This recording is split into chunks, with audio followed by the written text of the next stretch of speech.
nih dari kelompok 9 kelas 2023D.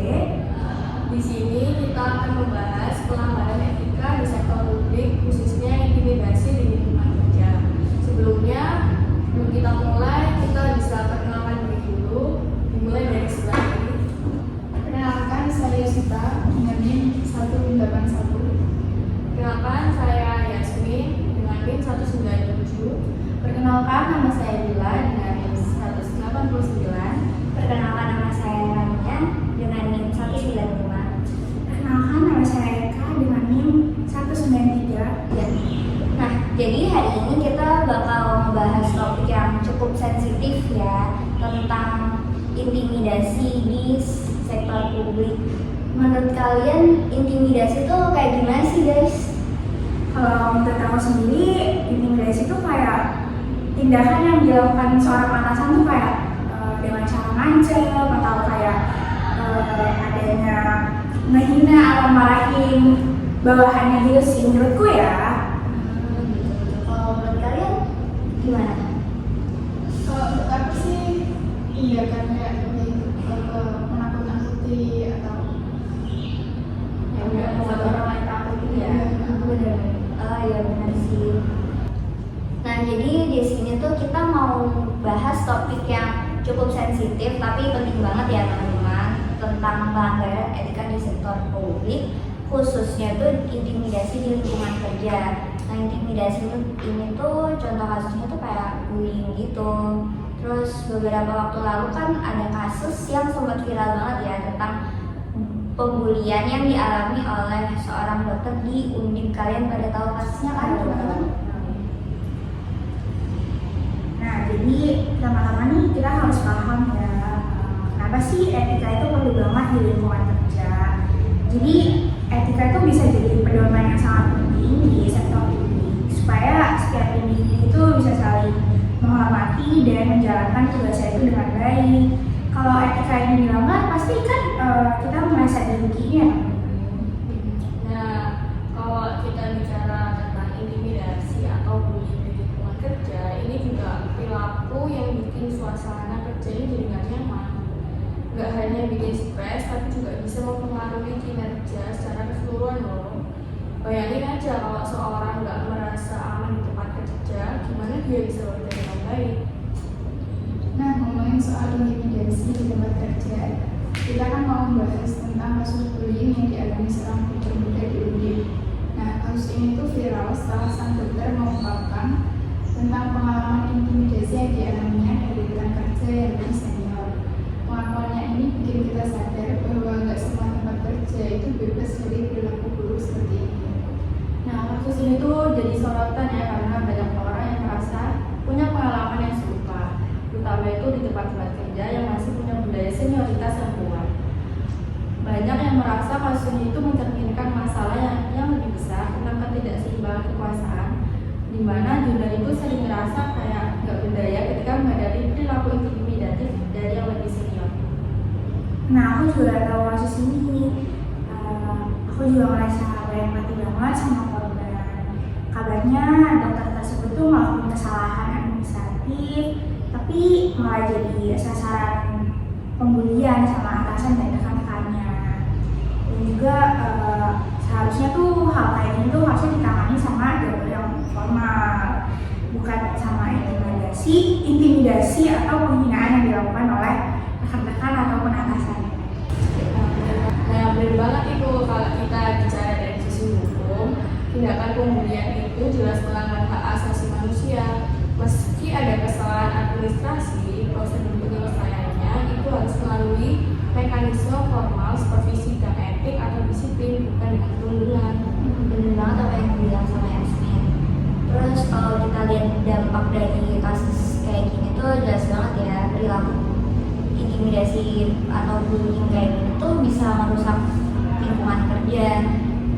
Bukan cuma buat korban aja, tapi buat orang-orang yang di sekitarnya tuh pasti jadi nggak nyaman melihat kejadian kayak gitu.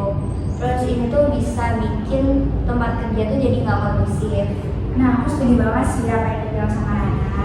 Jadi kalau kondisi kerja kita atau lingkungan kerja kita tuh udah toksik banget, kita tuh pasti bakal terpengaruh sama tingkat produktivitas kita sendiri.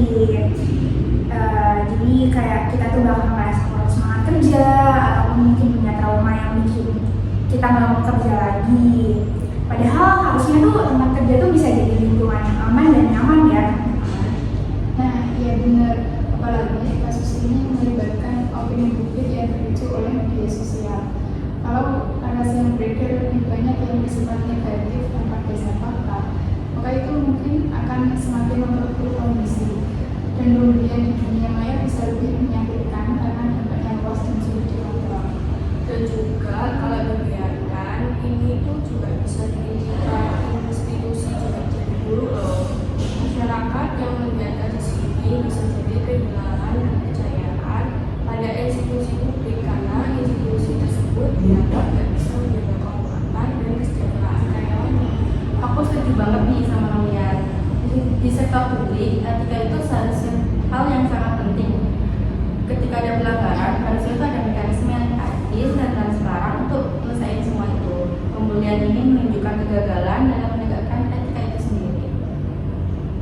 Jadi kalau apa yang bisa dilakukan untuk mencegah ini di tempat kerja sih, menurut saya hal pertama yang penting adalah membangun komunikasi yang terbuka dan mendukung antara junior dan senior. Jadi senior harus memberikan contoh yang baik sehingga junior merasa aman untuk mengutarakan pendapat atau keluhan mereka. Dan seharusnya ada empati dan pembinaan, bukan penghukuman sosial yang merusak mereka. Setuju banget. Selain itu juga penting banget sih ada jalur pelaporan yang jelas dan aman, sehingga korban atau saksi intimidasi bisa melaporkan kejadiannya tanpa takut mendapat tekanan atau balasan. Institusi juga harus menyediakan sistem yang melindungi mereka yang melapor supaya mereka dirasa aman, dan institusi juga harus menjadi teladan dalam penerapan etika. Benar juga sih. Terus kayak pelatihan terkait etika kerja dan kesadaran tentang bullying itu harus diadakan secara rutin biar semua pihak di tempat kerja tuh sadar kalau perilaku kayak gitu tuh nggak baik ya. Terus penting banget buat saling menghormati antara satu sama lain, senior junior kayak gitu. Terus dengan kayak gitu tuh lingkungan kerja bisa jadi lebih positif dan minim dari perilaku yang nggak etis kayak gini. Nah ya, kampus atau selain itu kampus atau institusi juga harus mengelola komunikasi publik dengan bijak ya. Jangan sampai informasi yang salah tersebar dan memperkeruh suasana, dan juga memberikan edukasi kepada masyarakat penting agar tidak mudah terpengaruh narasi negatif.